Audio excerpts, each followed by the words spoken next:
Observations, wherever you may be.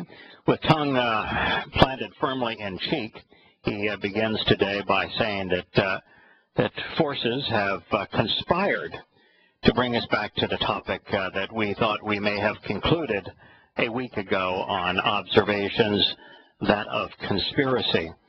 I say that because I was reading an email that I responded to this morning from Roy, who is the gentleman who's an MD and yet has a PhD in addition to being an MD based upon his studies of mathematics and also, I think, biology in addition to being a medical doctor. And we were talking about the realization that those that we were so concerned about acting so foolishly in the Facebook site, by the way, that no longer exists. I don't know if you know that or not, but Unpopular Truth doesn't exist anymore. Really? Yeah, it doesn't exist anymore. You know, I've heard a couple of explanations as to why it doesn't exist. I think those at Unpopular Truth are of the mindset that Facebook just shut them down because you can't be a bully and abusive to others on Facebook. They police that sort of thing. But anyway, they've been shut down. They lost 80% of their members. It's kind of like exposing the Ku Klux Klan. You know, when they were exposed almost in the immediate aftermath of being exposed for being as delusional as they were, they lost the vast preponderance of their membership. The same thing is true. So what I was talking about is amongst a long email exchange is that we don't need to worry about those who are continuing to promote conspiracy there being part of the covenant, or being so abusive there being part of the covenant, because conspiracy theory and fake news is a manifestation today of Babylon. In fact, it is the very definition of Babylon. Yes. To confuse by commingling.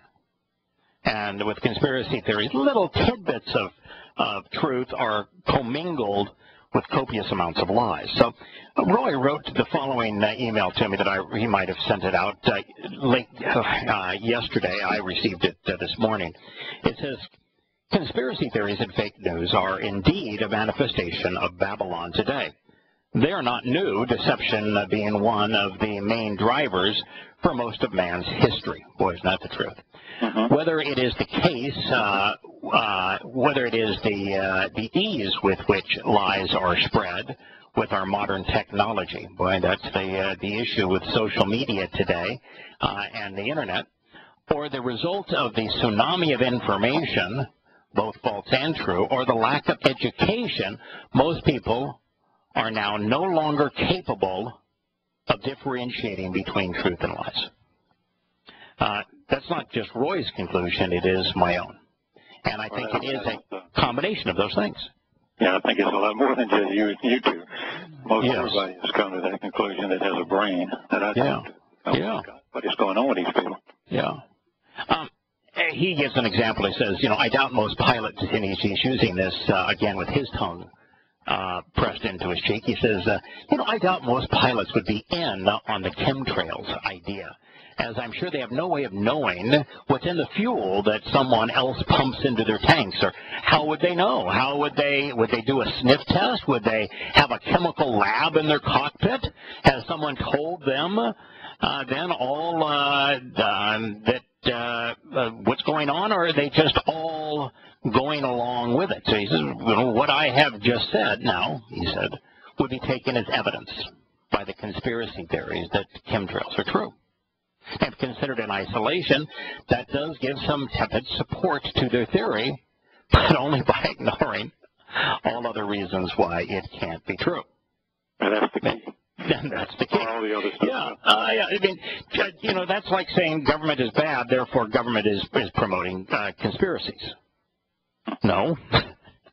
Yes, it is true that I know that it's a hydrocarbon that is going into the tanks of my airplane, that it is a derivative of kerosene, and I know that it is ignited in the combustion part of my turbine, and it expands in the hot section. And that turns the turbine, which is then linked to the propeller on a turboprop, and that it is pushed out the back at just shy, right at 800 degrees Celsius, and the primary byproduct of the combustion of a hydrocarbon is water. That's the number one byproduct, and that cold air does not hold any significant amount of water, and that is how clouds and therefore a condensation trail is formed. It's so obvious. And, we talked about this. So to say that, I don't do a chemical analysis of my fuel would only provide support for chemtrails if you ignored all other evidence. And even then, it doesn't prove it. No. Because it can't be proven, because it isn't true. And this is our gets right to the heart of the problem. People just don't think. The same would be true for the Twin Towers. A still frame building has not been brought down previously by fire, therefore the government must have exploded it. Building 7 was not hit by an airplane. Well, that's true. Therefore, it must have been a controlled demolition. No.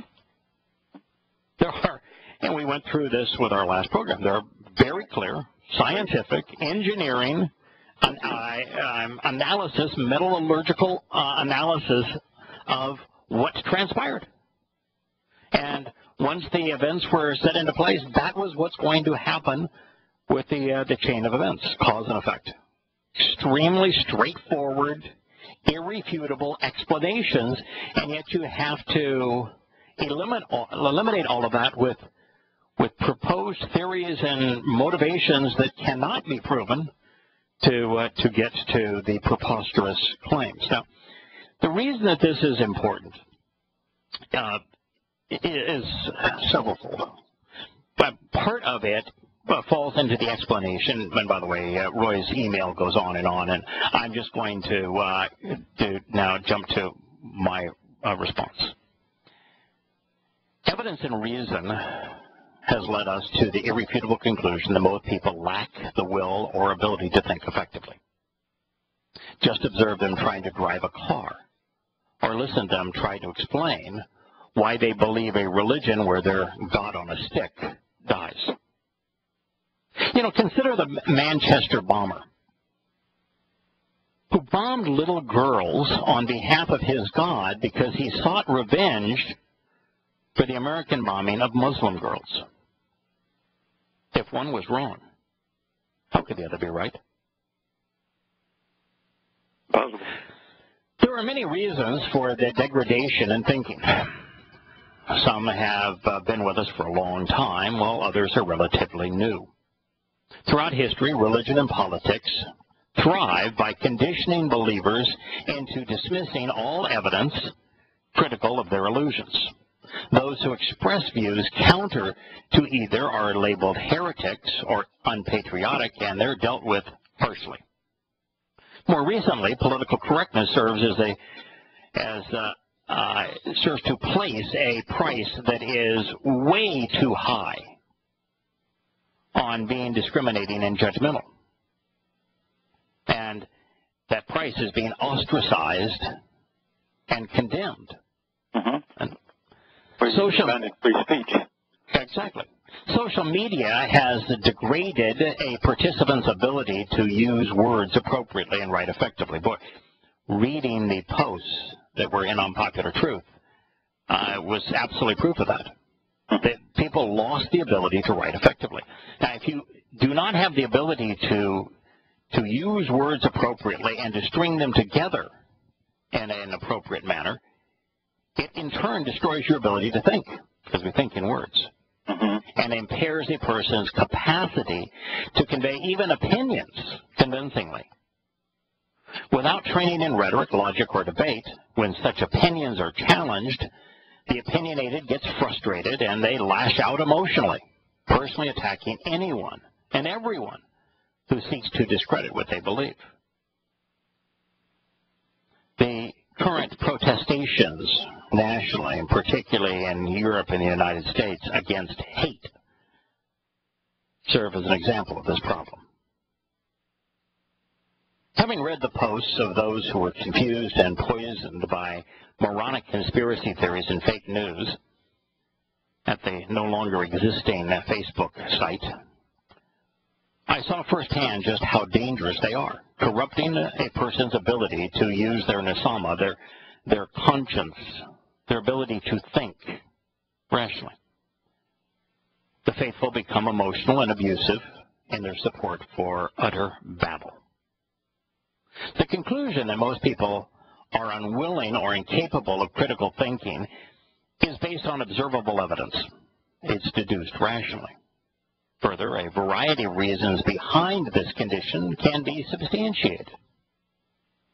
However, while there are an array of isolated and typically unrelated circumstances that suggest a conspiracy whereby this result was intended and that it was orchestrated and that a population was deliberately conditioned to be unthinking and thus malleable, a great deal of conjecture and speculation is required to make the case. In so doing, the proponent of conspiracy quickly tumbles into the unsubstantiated realm of belief. And the more passionately they strive to make their case, the more confused they become. Incapable of evaluating the evidence for or against their positions rationally. Soon they trend towards being delusional, paranoid, emotional, defensive, and abusive. So while it is appropriate and necessary to consider the ill effects of large public institutions, whether they be religious, political, militaristic, media, or academic, trying to assess the motivations for collusion between these institutions is a fool's folly. One last thought. Roy concluded his letter. He says, I want to disagree with you. He says, most people aren't like you, and I'm not like you. He says, I don't like to be shown that I'm wrong. And so what I wrote him is to say that the path to Yah begins by admitting that we have been wrong. Every step along the way necessitates everything you know. Correct. Yeah. Necessitates disavowing previous misconceptions. So you can't be part of the covenant family if you're opposed to admitting that you've been wrong. Now, when you read that this morning, because I CC'd you both on Roy's letter and my response to it, you shared two things with me before we began the show. One is that in education, whether or not it was an orchestrated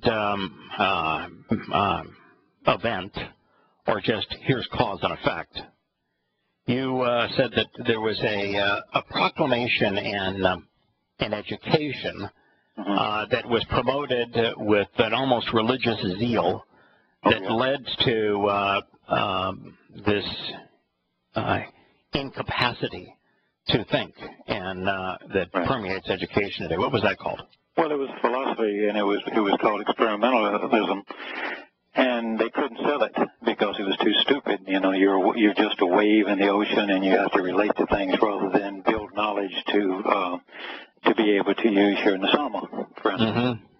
So so the philosopher, his name is Dewey, he changed it in order to sell it, because you can't sell your book and move up in education unless you came up with a new great thing in the 60s. It's a lot like art. You had to come up with a new great thing. So he changed it to progressive education, and everybody said, well, you want to be progressive, don't you? What's wrong with you? So honest to God, that was the catchphrase, and they sold it that way. And we were told. I went to Troy, and Troy was a school that was founded on creating teachers. It was an education school for producing educators. And you had to take the courses, and you had to, you know, as your part of your curriculum. It wasn't an option. It was you had to take it. Mm-hmm. Now, in California, you had to agree to teach that way and adopt that philosophy, or you couldn't get your diploma. I think it was on the master's level or the PhD, or both the master's and the PhD level. Yeah. Mm-hmm. But so out here, it was mandatory. In Alabama, it was just one of the courses you had to take, and you could do with whatever you wanted. But it is pervasive now. I still read a lot of stuff in education, and yes, indeed, it is permeated everything. So progressive education was the education of political correctness, where right and wrong no longer mattered. In fact, being judgmental was actually inappropriate, as was being discriminating and discerning. Now it was what is collectively considered to be in the interests of those, multiculturalism and that came from that same philosophy, or that philosophy was a result of that. Thinking. Sure. Yeah, the greater society somehow is the beneficiary of a acceptable lie. Mm-hmm. Knowledge was not king. It was ability to deal with the circumstance. Mm-hmm. Now, by the way, what we've just described is not a conspiracy. No. No, Dewey came up with for his own personal financial gain, and for his own advancement within his chosen profession. He came up with a theory that was erroneous, promoted his theory. People accepted that theory, and it had a cause and effect. Mm-hmm. There's no conspiracy there.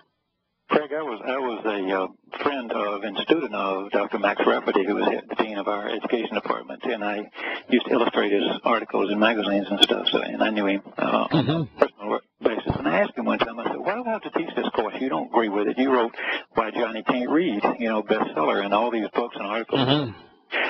And he said, we believe in a balanced program where different views and different ideas can come together, and we figure you have enough sense to make a difference and to know the difference. Mm-hmm. Yeah. And that's where we left it. And I said, well, okay, fair enough. You can't have, he said, you have to have some liberal thinkers and some conservative thinkers and whatnot. And if you're pursuing truth, truth will win out.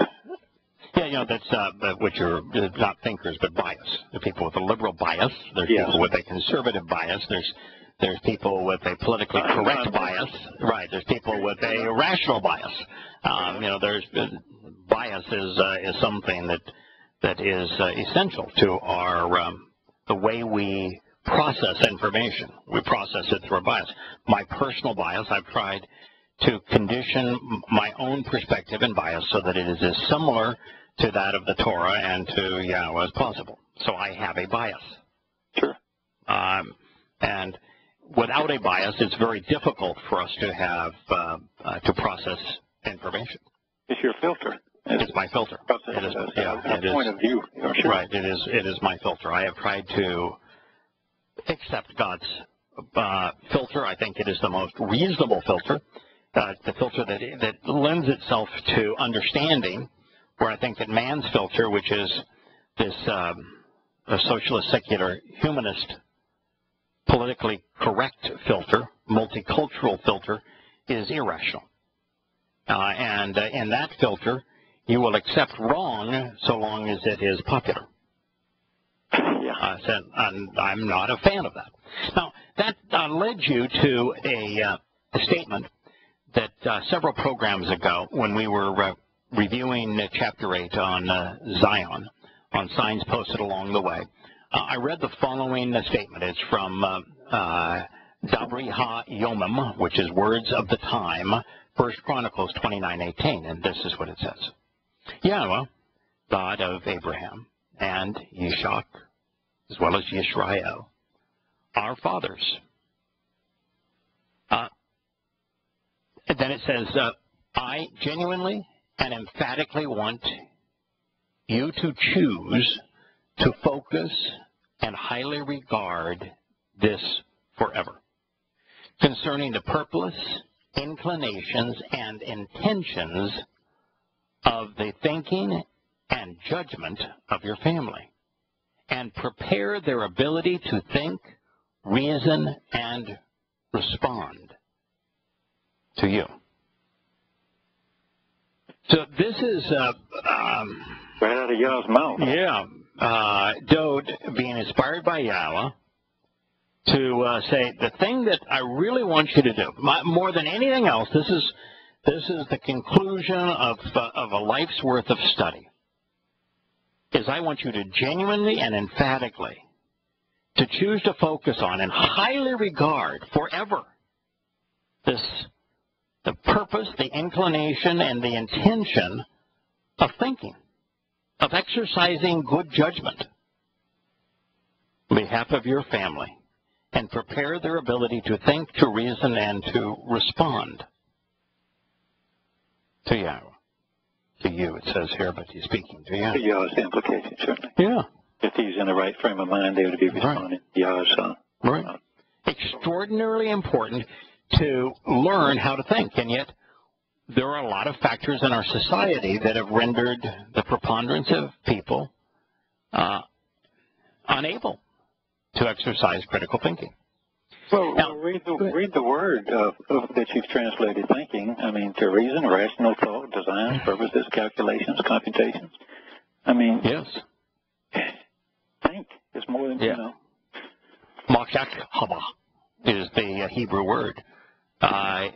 Thinking, reasoning, rational thought, calculations, computations. We need to be able to think. And that is what we have surrendered. Now, before we get into the conspiracy that popped up when I was at lunch today, 3 articles from 2 of the news sources that I frequent the most often. And I want to speak to that conspiracy because it illustrates this incapacity to think. This is what Yahowah said about associating with and promoting conspiracies. He says, choose to be in an association with fearmongers yourself. Now, when it says choose to be in an association with fearmongers yourself, what Yahowah's not saying here that he's that your participation in a conspiracy. No. The fearmongers the conspirators are not the fearmongers. The fearmongers are those who are causing people to be afraid of conspiracies. For example, so many of the conspiracy theory proponents, like Alex Jones, for example, will emphasize a cadre of advertisers offering doomsday products. Yeah, we have to have some type of way to get away from, right. Some kind of option. Right. People, the conspiracy theories want you to be afraid of the exhaustive airplanes, of this myth called chemtrails. They want you to be afraid of vaccines. So this is choose to be in an association with these fearmongers yourself, you people. And you're choosing to become confused and broken, even paranoid.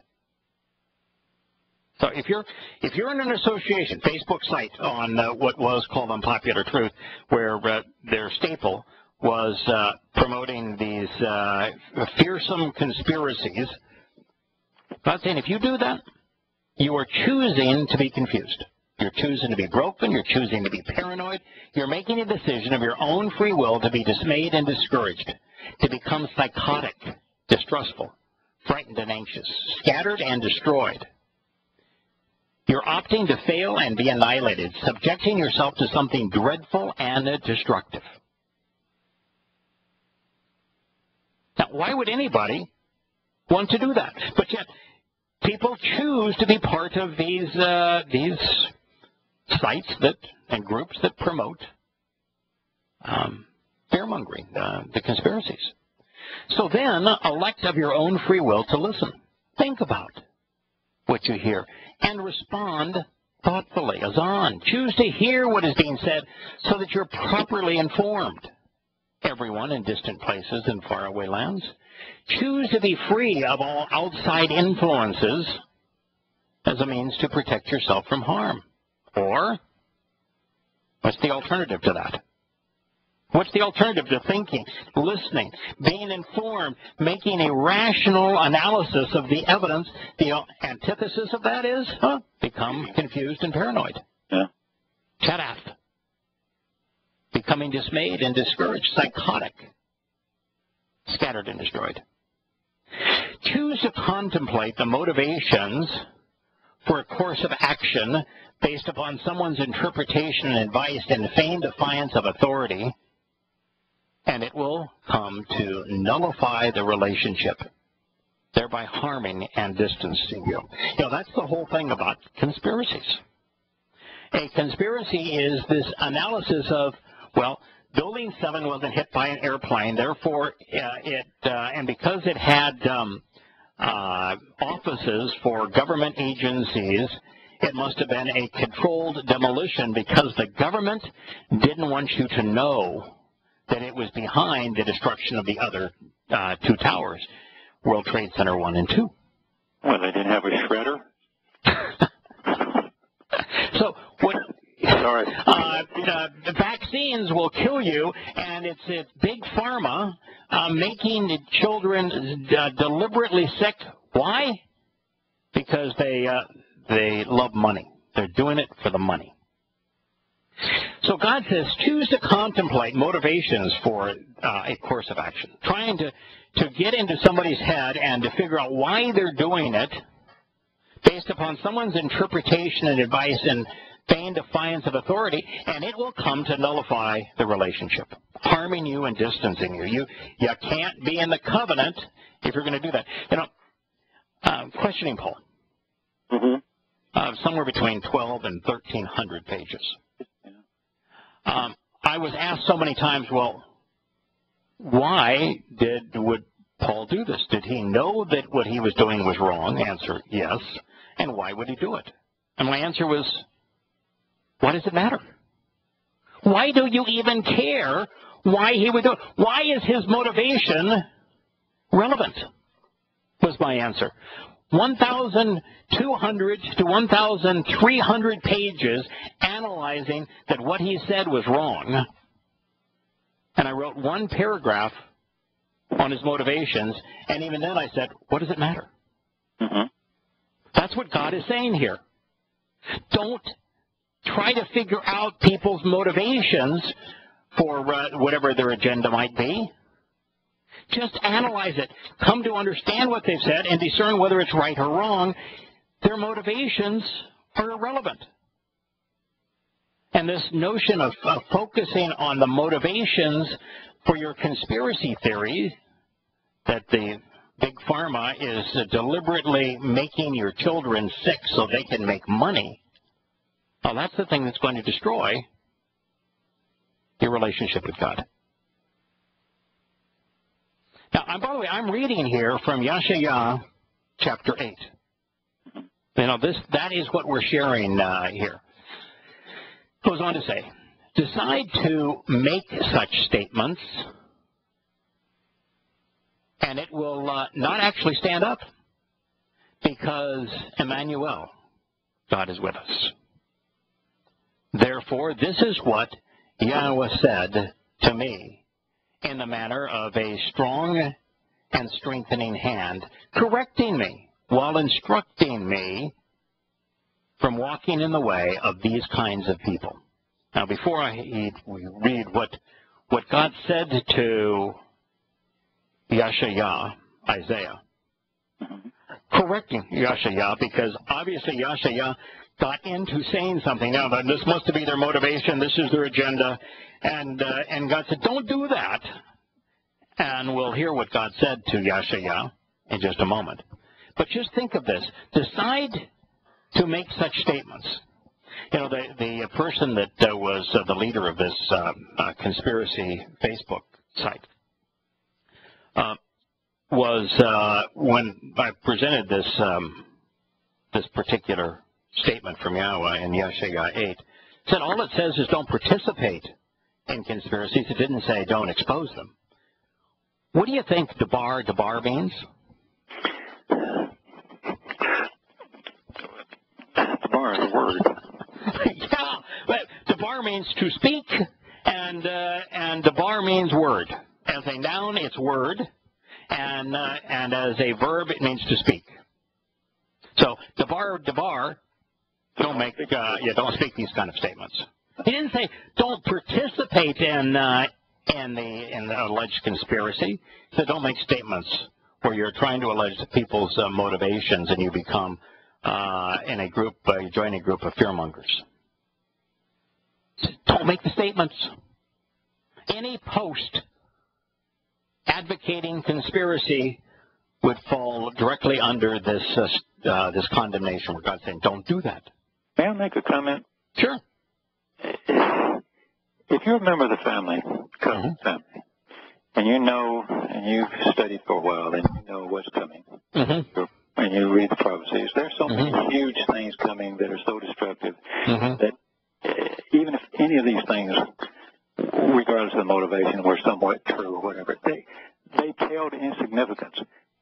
For your life, you've got the 91st Psalm, and you have a promise that we're celebrating like more micros all year round. Why go there other than to say these people are lying? I understand Babylon's lying, and so there's Babylon. They're lying, and you can expose that, and I'm all for you on that. But why does that become a lifestyle? I mean, why does that become your motive? Because it creates an alternative reality where those who propose them present themselves as truthers, and everybody else is either being conned or being paid by these conspiratorial forces, being bought by them.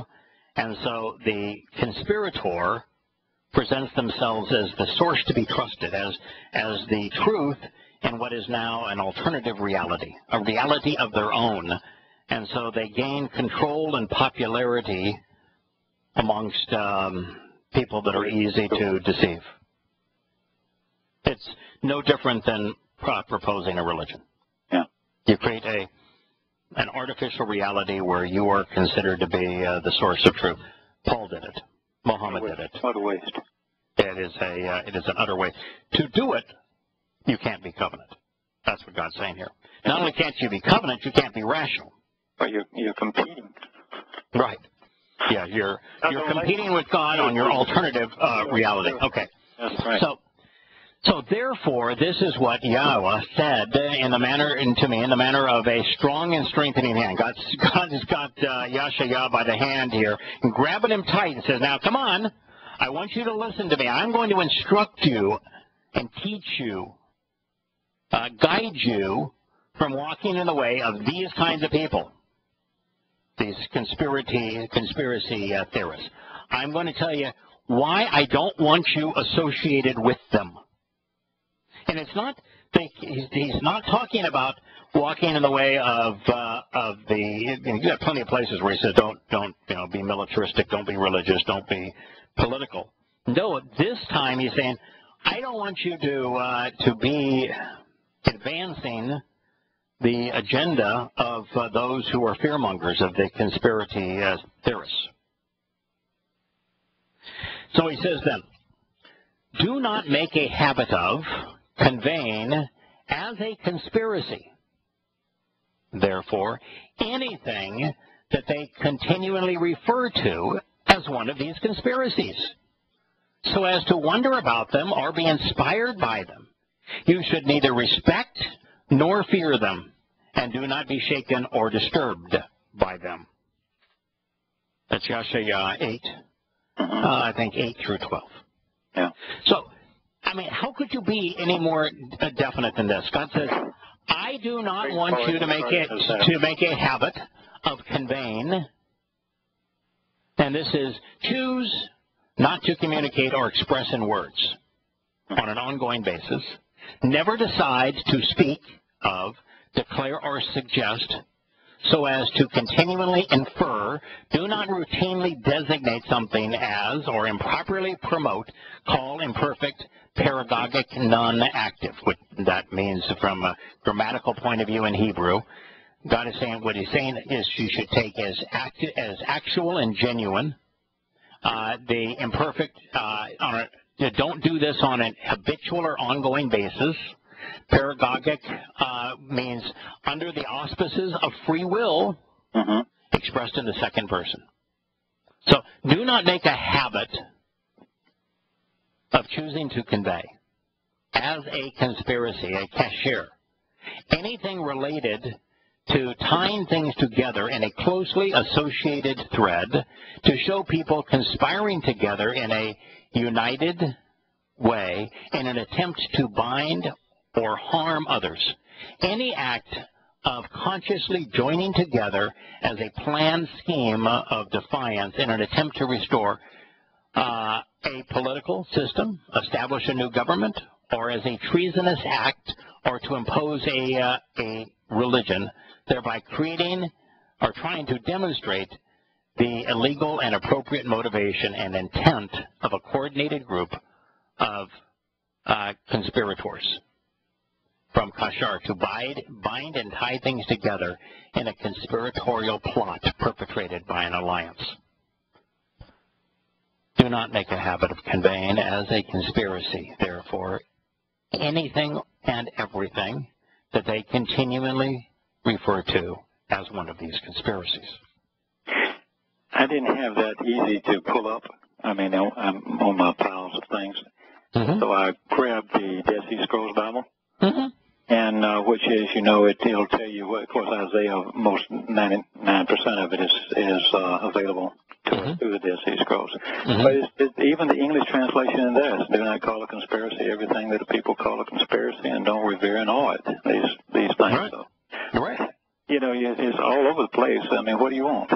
Yeah, this happened to be one of the passages where if I didn't go into the detail and translate every word, if I didn't go to the Dead Sea Scrolls, no, there was a lot in this passage that benefited from the Dead Sea Scrolls. There's a lot in this passage that benefited from amplification and accurate translation. But if you were to read this one from any just ordinary English translation, you get it. Can't escape it.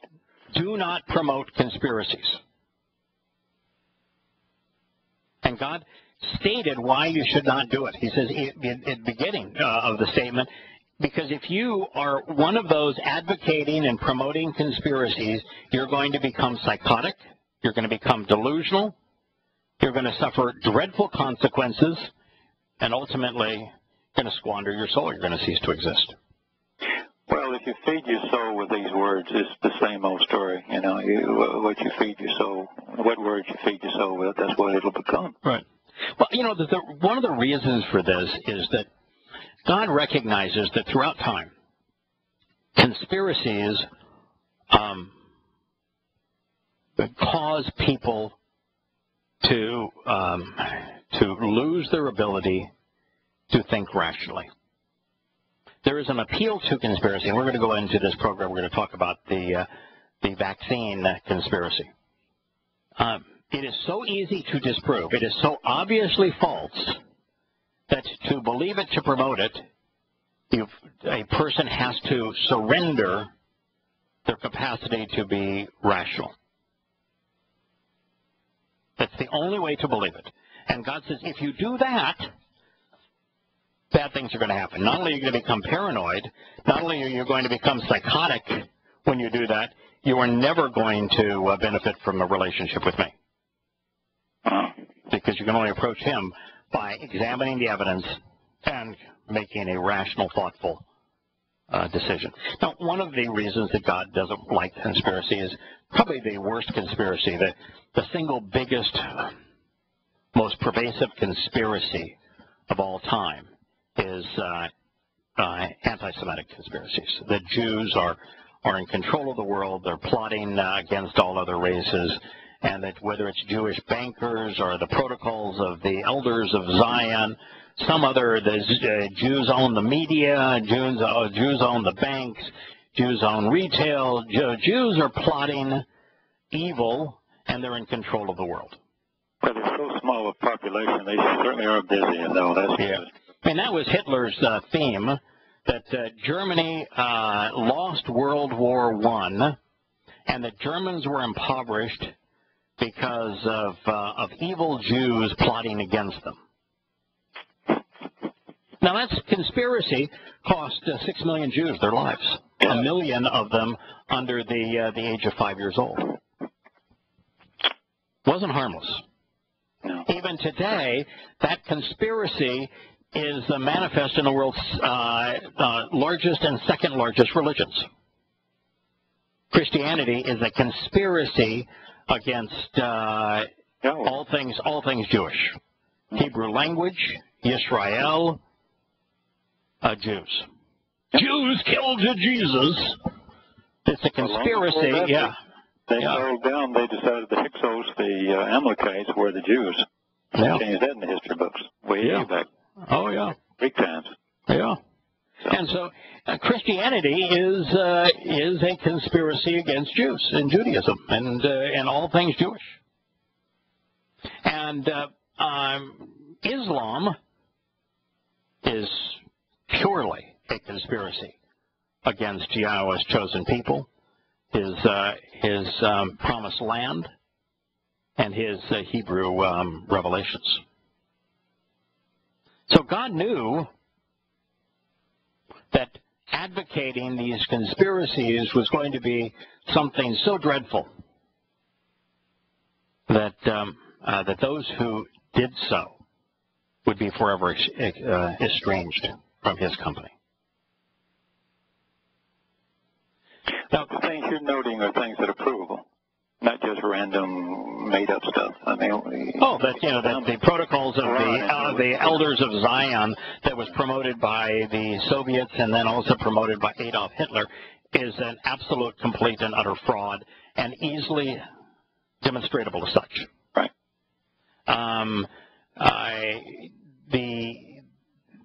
This notion that Paul created Christianity out of a hatred for his own people.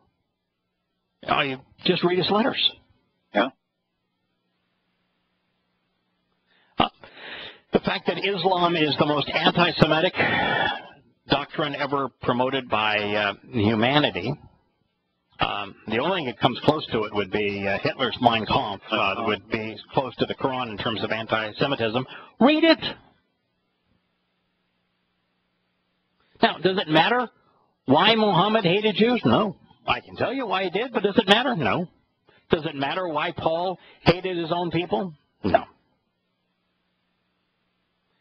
Now, one of the conspiracies that just jumped up and hit me, we just mentioned it briefly a week ago, is the conspiracy on vaccines. And we won't probably finish it today. And it's so obvious that the conspiracy on vaccines is not only a fraud, but that it's deadly, and that it has a consequence, and that being opposed to vaccines and claiming that they're a plot by Big Pharma to kill children to make money isn't just innocent stupidity.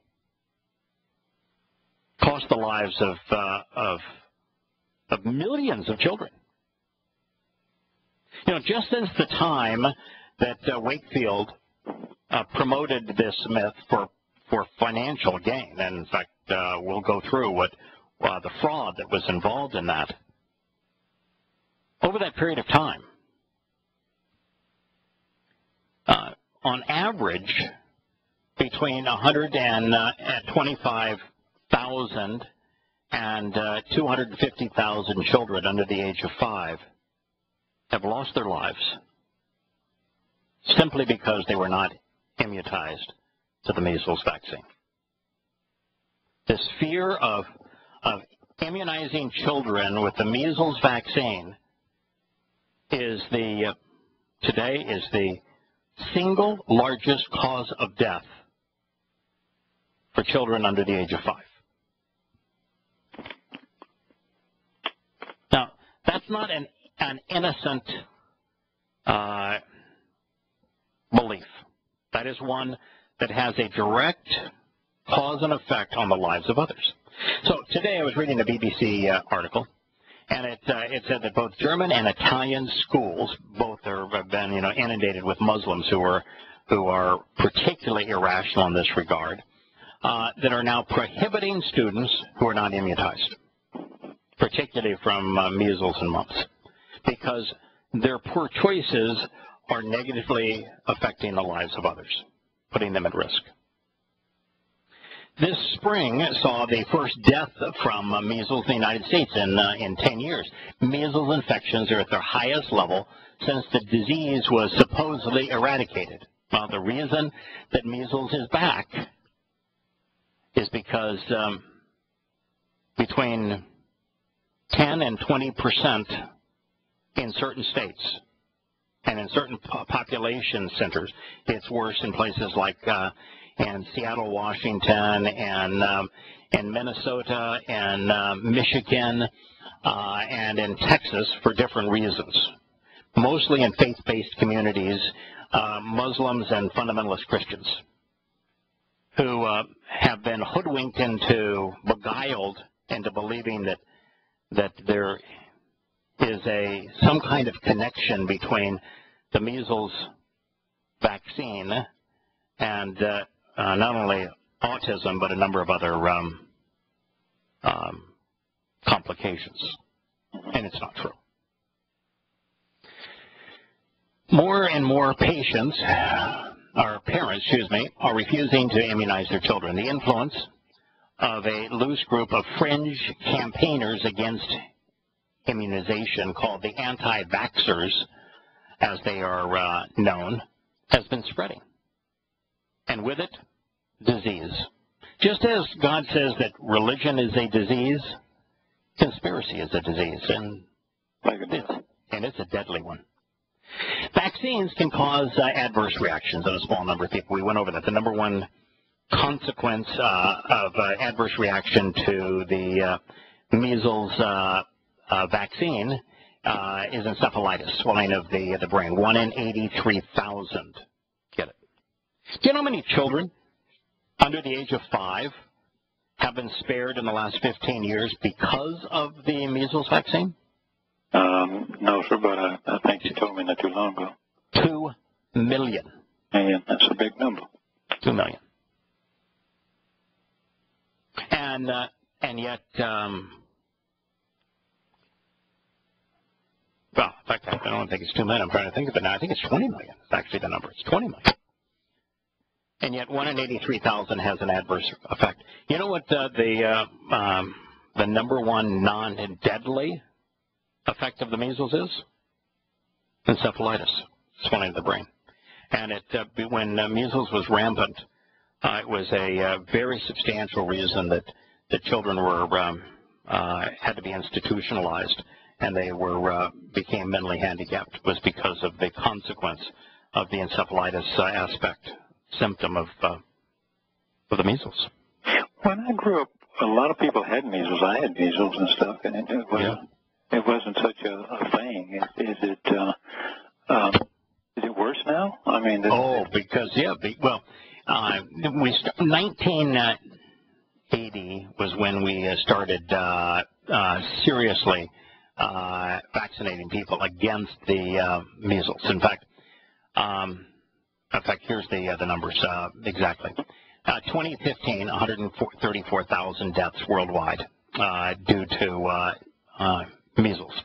These are children who were either not vaccinated or in a low percentage vaccinated environment. Worldwide, 134,000 in 2015. 1980 was when we began to aggressively vaccinate against the measles virus. 2.6 million deaths in 1980 alone. Now, that's not the number of people that lost their minds, that became mentally handicapped, that had to be institutionalized because of one of the symptoms. That's just death. 2.6 million. In the past 15 years, I was right, 20 million lives have been spared. Almost all of them are children under 5. And yet the anti-vaxxers will tell you that that big pharma, which doesn't exist, by the way, is deliberately harming children for profit.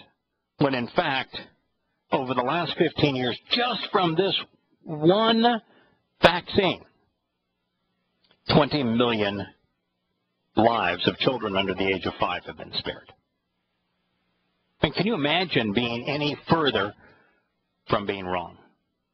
Now, there's a lot of doctor's offices. My granddaughter's physician, pediatrician, for example, is one of them.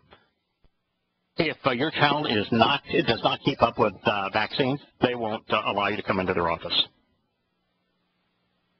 And the reason they won't is it's not fair to the other patients. Mm-hmm. Just as the schools in Germany and Italy are saying, yeah, you as a parent, you choose that you're not going to get your child vaccinated. That's your choice. But understand that you're not going to be allowed into public institutions with that child. My youngest son's going to law school. One of the things he has to demonstrate to be part of that class is that he was immunized, that he received his vaccines. Yeah. Otherwise, it's not fair to the rest of the students of the class. I had about 10 or 12 shots we had to take just to move to Australia as a kid. Yeah. The whole family. I mean, they wouldn't let you in. Right. So, now, this deal on the vaccine is just really interesting. There was a paper published in February 1998, back in 1998, in the Lancet. And it said that there was a group of parents who brought 12 children to a hospital in North London in England. The parents said that their child was given the MMR, measles, mumps, and rubella vaccine, and within 14 days, 8 of the family said that their child had developed the first signs of autism, and that there was also a new inflammatory bowel disease which was first diagnosed among these same children. Now, the story broke.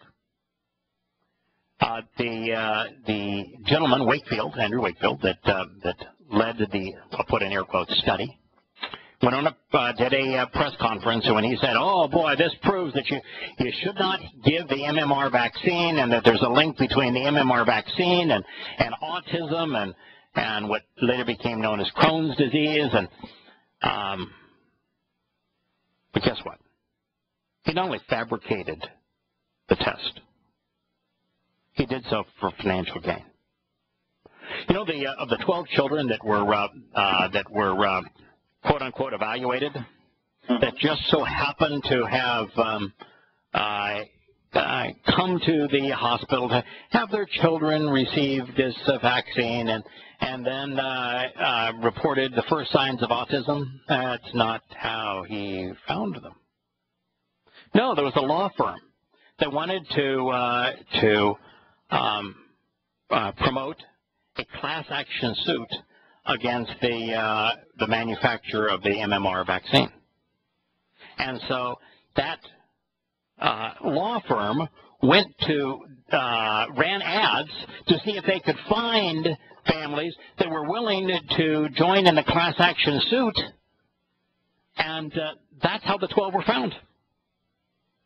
And that when Wakefield did his tests on these 12, the 12 were provided to him by the law firm, and that the law firm paid Wakefield £400,000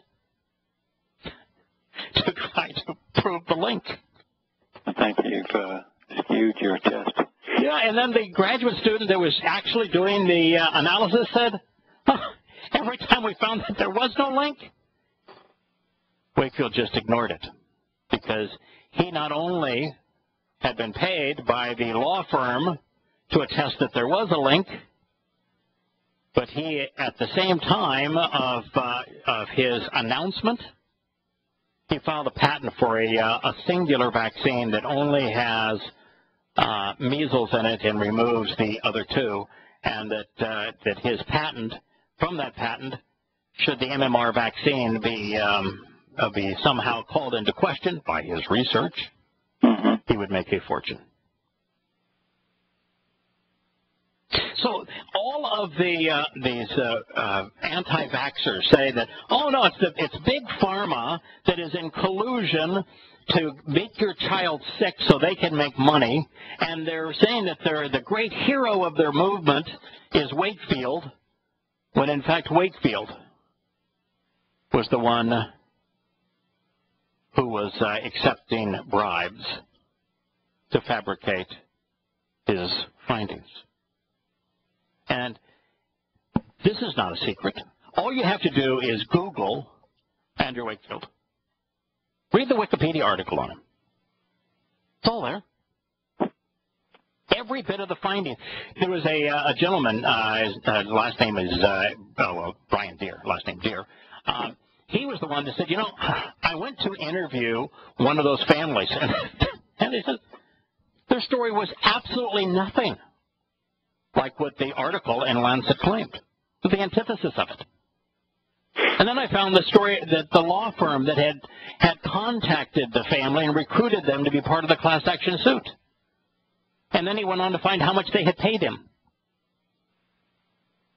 And soon the evidence was turned over to the Medical Review Board in Great Britain, and they removed Wakefield's medical license.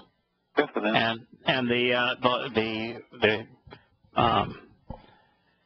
periodical that published his report not only retracted it and said it was absolutely unfounded and untrue, and that the research was fraudulent, and that Wakefield lied.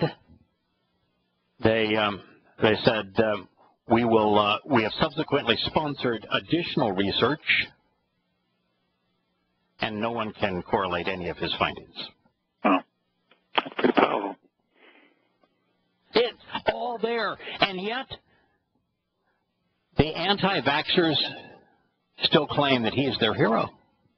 They still claim that there's a link, even in the website that we denounced last week. Two of the women were saying, "Here, want my proof? Here's my proof. I had a child, or I know a child that had a vaccine, and they got Alzheimer's, and therefore that's proof." No.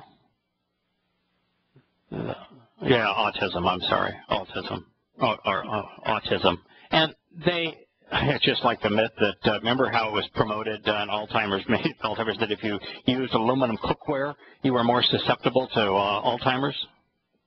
I don't remember that one, but that was one of them. There's a lot of aluminum stuff. Oh goodness, untrue. But here they're still promoting it, and it has been absolutely universally debunked. So I did a quick study. I found, okay, so is there such thing as big pharma? Are there a handful of companies, as there are in most industries, that are dominant? And what percentage of pharmaceutical sales are vaccines? First of all, you know what percentage of pharmaceutical sales are represented by vaccines? I imagine it's very small. Now, if it was like 80%, maybe they would have a claim. No, it's between 2 and 3%. That's Do you know of the things that are profitable for pharmaceutical companies? You know what the least profitable is? Run-of-the-mill vaccines. There are some new vaccines that are very profitable. You know, they've come up with vaccines for everything from uterine-type cancers in women to hepatitis. I know HPV. HPV is a big one. Yes, HPV. Yeah, and the profitability on the most recent vaccines, which just in the last 5 years, is significant. Well, they've spent a fortune developing them. But the profits are so low on run-of-the-mill kind of vaccines, measles, mumps, rubella, those kinds of vaccines, that 20 years ago, 15 years ago, they couldn't get supply. There wasn't enough to even justify supply. Most of the pharmaceutical companies were moving out of them as opposed to trying to pursue them. The antithesis of what's claimed by the anti-vaccine group. Then after about 20 years, it becomes public domain anyway, so I mean, it's very hard to know the price. That is a huge part of it. We'll return and continue with this story next week.